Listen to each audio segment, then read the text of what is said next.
kasaysayan, kababalaghan at iba pa ating tuklasin dito sa Historiador.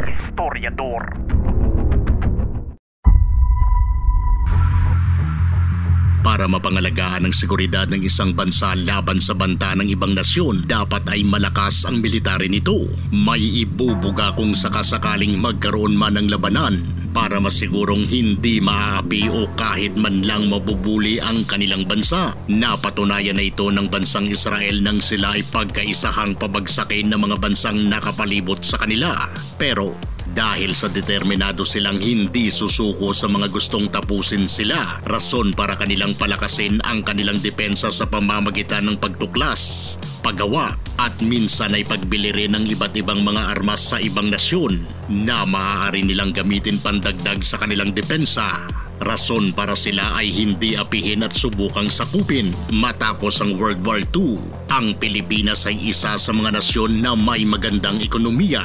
Daig pa natin ang ilang mga bansa sa Asia na nakapaligid sa atin, kahit pa ang ngayon numero 1 sa pangmamaliit sa atin at China. Pero sa paglipas ng panahon ay naging korap ang mga nagdaang politiko sa ating gobyerno. Rason para dahan-dahan na tayong maungusan ng ibang bansa sa Asia na dati-rati ay may paggalang at paghanga sa Pilipinas. Pinabayaan ng ating gobyerno ang mga kagamitang pangmilitar ng Pilipinas.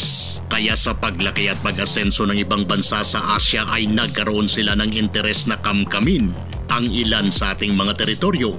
Dahil kitang-kita nilang wala tayong kakayahang lumaban sa kanila o kahit man lang ipagtanggol ang ating mga isla. Habang nagpapayaman sila ay kinukurap din nila ang mga isipan ng mga politiko sa ating bansa. Kaya hindi katakataka na may mga taga-suporta pa ang China ng mga kapwa natin Pilipino na piniling maging bulag at paboran ang China sa kanilang mga ginagawa. Basta't may benepisyo lang silang nakukuha ay wala silang pakialam. Kahit pa naipamigay na lang nila ang ilang parte ng teritoryo ng ating bansa. Ang pinoproblema ngayon ng Pilipinas sa West Philippine Sea at pati na sa Pogo ay epekto na ito sa pabor na ibinigay ng mga politiko sa kinakampihan nilang mga inchik. Ayaw mang aminin, pero sino pa ang maniniwala kapag sabihin nilang wala silang nakuhang benepisyo sa mga incheck na binigyan nila ng pabor na makagalaw ng maluwag sa ating bansa kung kaya't pinasok na nila ang galawang sindikato. Kahit walang matibay na ebidensya ng source na kanyang kinuhanan ng impormasyon, nagbabala pa rin si Senador Amy Marcos patungkol sa 25 mga targets umano ng China dito sa Pilipinas na kanilang bibirahin gamit ang hypersonic missile. May nakita ako na plano ng China na gagamitin yung hypersonic missile. Hindi naman nila iniisip na lulusob dito sa Pilipinas yung katakot-takot na army nila, mga navy nila. Hindi ganoon. Ang plano, air. At ang plano yung hypersonic missile at nakatakda na yung 25 na target nila. Kapag hypersonic daw, kayang-kaya pumasok. Ganyan lang kadali. Durog daw. Sa pagbabasa natin, may mga Brahmin missile na sa Batanes, pati sa Subic. So yung dalawang yun ang uunahin kasama ng Ilocos kasi may mga live fire na balikatan. Katakot nga eh. Ano ba yan? 25 hindi biro-biro yun.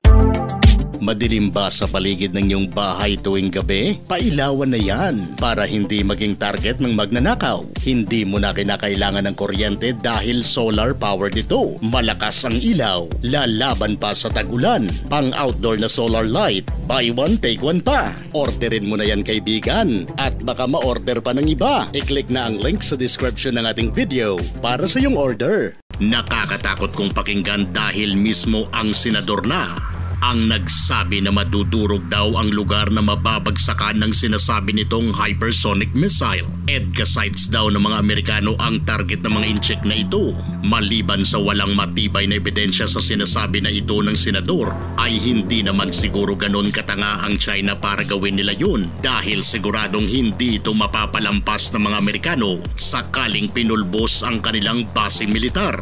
Makukonsiderang ikalawang Pearl Harbor ito sakaling itutuloy talaga ng incheck. Ang sinabi ng ating senador, Siguradong mas may interes ang China na birahin ng Taiwan para makuha ito kesa Pilipinas. Pero bakit hindi pa nila ginagawa ito dahil alam nilang malaki ang magiging risgo nila sakaling itutuloy nila ang plano. Ganon pa man ay tila nabahala ang Pilipinas sa mga naririnig nito na reklamo at pangamba ng China sa nakadeploy na mid-range capability missile system ng Pinas na nagmula pa sa Amerika. Kayang-kaya nitong magpakawala ng SM-6 at Tomahawk land attack missile. Nilagay ito ng Estados Unidos sa Pilipinas nang gamitin ito noong nagkaroon ng balikatan exercise. Ayon kay Philippine Army spokesperson Colonel Louis Di Maala, ibabalik na ng Pinas sa Estados Unidos ang nasabing kinakakatakutan ng incheck na mid-range capability system. Ibabalik man sa Amerika ito, pero may bago naman palang parating na isa pang MRC sa darating na Abril sa susunod na taon. Siguradong magkakaroon na naman ng panibagong pananakot ang China sa oras na ma-deploy ito. Ang gustong mangyari ng China na tanggalan tayo ng karapatang magkaroon ng mga modernong armas pandigma dahil para sa kanila ay isa itong banta sa kanilang seguridad. Pero bakit hindi nila iniisip kung anong klaseng armas ang meron sila at kung gaano tayo kamas lalong nababahala sakaling gamitin nila ito laban sa atin? Ganon din si Putin. Nagbanta ito na ipagpapatuloy ang sinuspindi nilang produksyon noon ng short-range missile na kayang-kayang kumarga ng nuclear warhead dahil sa deployment ng MRC ng mga Amerikano dito sa Pilipinas. Hanggang kailan na lang kaya tayo mananatiling binubuli ng ibang bansa dahil sa tingin nila ay wala tayong ibubuga? Natatawa na lang siguro ang ibang bansa sa atin at sinasabing maraming magagaling at matatalino na Pilipino, pero hindi kayang umasenso ng Pilipinas dahil sa matinding korupsyon na hindi kayang matibag sa sistema ng ating bansa. Ikaw, payag ka bang wag na tayong magpalakas ng armas para hindi tayo girahin ng China?